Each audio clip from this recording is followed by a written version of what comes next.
I was faced with a situation I could barely endure. The woman, who was visibly pregnant and nearing the end of her term, seemed to magnify my own fears. I was overwhelmed by the thought of managing everything on my own while being constantly reminded of her large, 9-month pregnant belly. Her partner, David, looked at me with a mixture of disdain and smugness, as if he had anticipated this outcome. Despite knowing this moment was coming, I quickly retreated to my room, returning with a set of divorce papers. I presented the documents to David without hesitation. His reaction was one of shock and confusion. "What's this all of a sudden?" he asked. I responded tersely, "It was your idea. Just sign them, and I'll submit them tomorrow." His face flushed with embarrassment and anger at my words. I warned him, "Watch carefully. I'll make you regret how you've treated me and looked down on me. My name is Susan.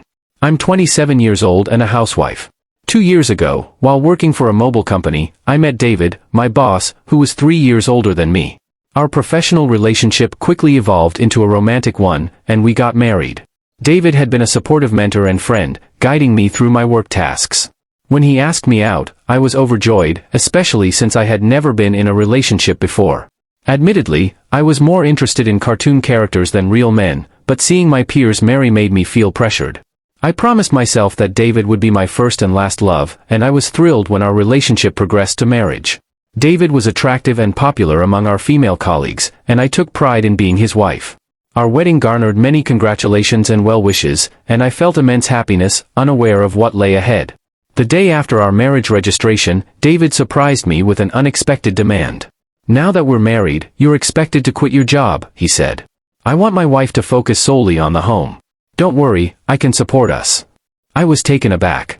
He had never mentioned this desire before, and quitting my job without proper notice felt wrong. I tried to explain, but David's silence and firm gaze silenced me.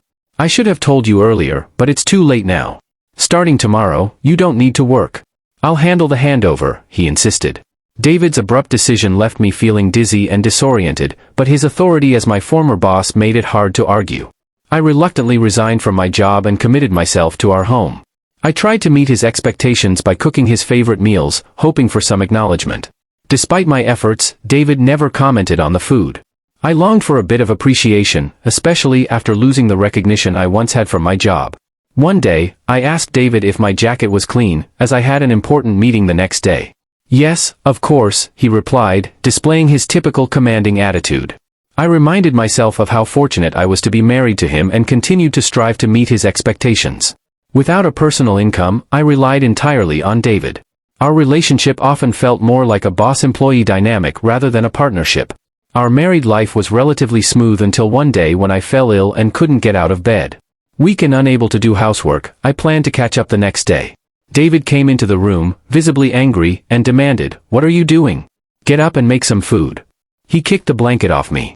I explained that I was unwell, but instead of showing understanding, he scowled and said, "You don't work and you're lying down just because you're a bit sick. Pathetic." His lack of empathy shocked me. I had never anticipated he would be so demanding when I was ill. Reluctantly, I got up and completed the chores, all while crying. A few days later, I discovered I had missed my period and felt a surge of panic. I bought a pregnancy test, which turned out positive. Overjoyed, I decided to share the news with David as soon as he came home. That night, David arrived home well past midnight, heavily intoxicated. Despite his inebriated state, I chose to share my news. With excitement, I told him about the pregnancy, though I hadn't seen a doctor yet to confirm it. David's reaction was cold and harsh. "A child? What have you done?" he said, his tone severe. "I don't want a child. If you're going to have it, you'll have to take care of it yourself." His words were a crushing blow, replacing the joy I had felt moments before with deep disappointment and confusion. David had never expressed a desire not to have children, and since we hadn't been using contraception, I assumed we both wanted to start a family. While I was hanging up David's jacket and about to take his shirt to the laundry, I discovered a piece of paper in his pocket. At first, it felt like a receipt, and I nearly discarded it, thinking it was from the night's event. But then I noticed the name of a motel on it. My hands trembled as I realized it was indeed a motel receipt. This revelation shocked me deeply and made me question why David would act this way. Our marriage, which was just over a year old, was supposed to be built on love. I had always dreamed of a romantic relationship but had never fully experienced it until now. The idea that David might be cheating on me started to make sense, especially in light of his harsh reaction to my pregnancy. The thought that he could be using me for stability while loving someone else was painful and confusing. As I grappled with these suspicions, I began to feel nauseous and increasingly believed that something was seriously wrong. It seemed like David might have a mistress, potentially from my former workplace, and perhaps he wanted to marry me more for convenience than love. Everything started to align in my mind, making me feel like the line between reality and imagination was blurring. I decided to gather proof of David's infidelity. His cold behavior towards me, especially after learning about the pregnancy, made it clear he was displeased. Despite my morning sickness, he would deliberately eat strong-smelling foods around me and criticize my housework, forcing me to redo tasks which was physically and emotionally draining. His obsession with keeping his phone with him, even to the bathroom, and the tidiness of his room made it challenging to find evidence. My frequent checks of his pockets for receipts or other clues yielded nothing. Although I considered hiring a private detective, I couldn't afford it. During this turbulent period, I received an unexpected call from my father, who rarely reached out due to his busy schedule as a CEO in Canada. His call was a surprise, and I questioned why he was reaching out now. He informed me of something shocking and, though initially in shock, I felt a sense of relief as I processed the information. My father's words reassured me, and I thanked him for his support. With my father's help, my investigation into David's behavior started to bear fruit. Yet, despite the growing evidence and my pregnancy, David remained distant, which only fueled my resentment. As I approached the 9th month of my pregnancy, I lived in constant fear around David, trying to avoid him and leading a restricted life. One evening, while serving dinner, David came home and sat at the table. As I quietly ate, he suddenly slammed his fork down and yelled about the tastelessness of the meal, throwing the food I had prepared onto the floor.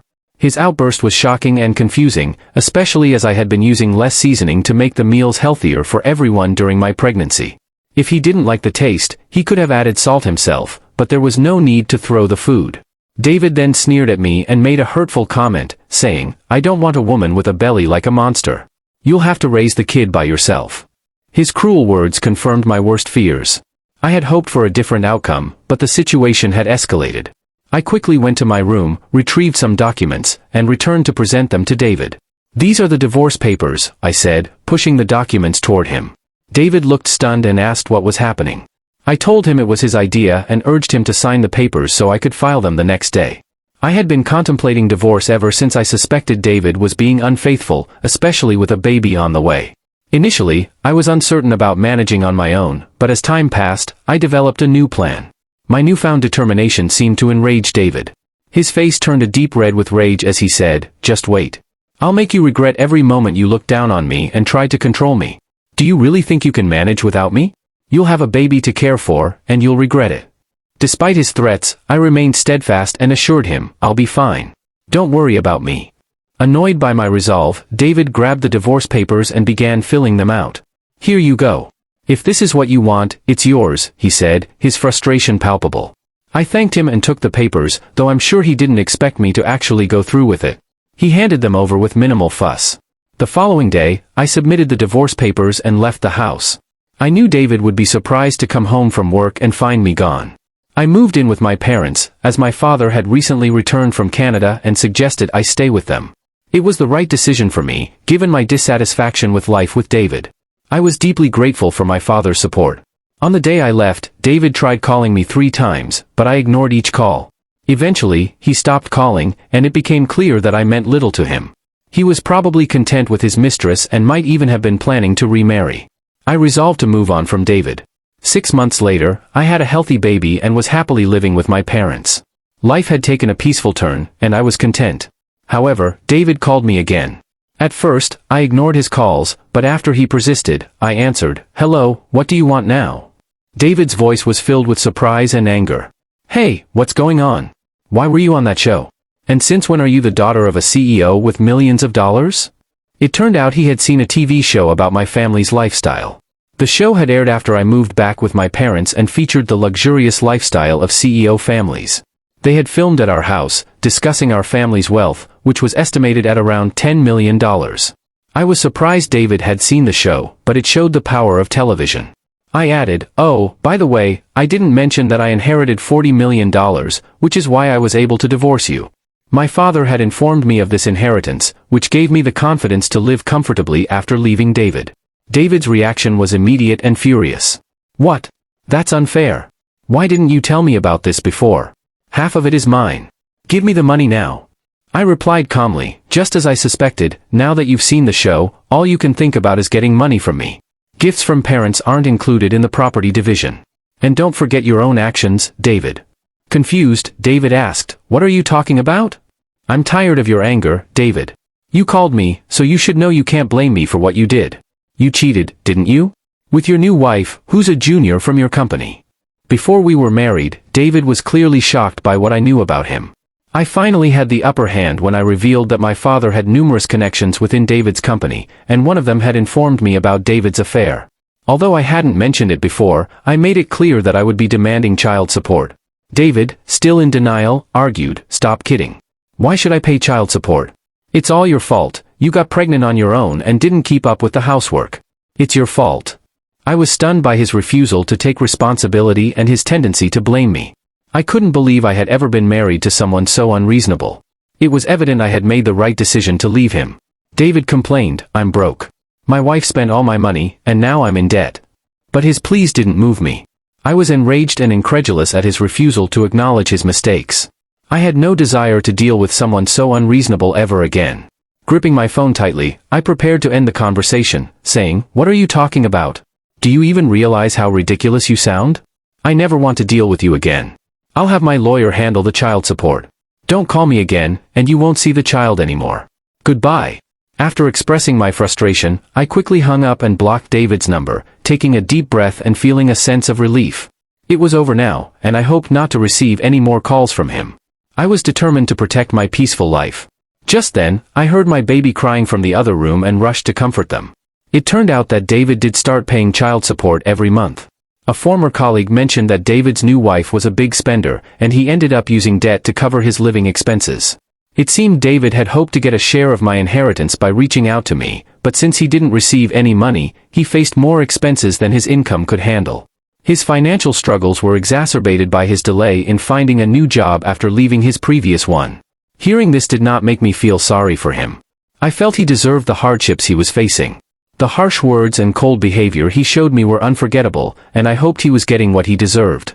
Meanwhile, I'm enjoying life with my parents and my baby, free from financial worries. I'm excited about the future, especially since my father mentioned passing the company on to me. I'm ready to work hard for it.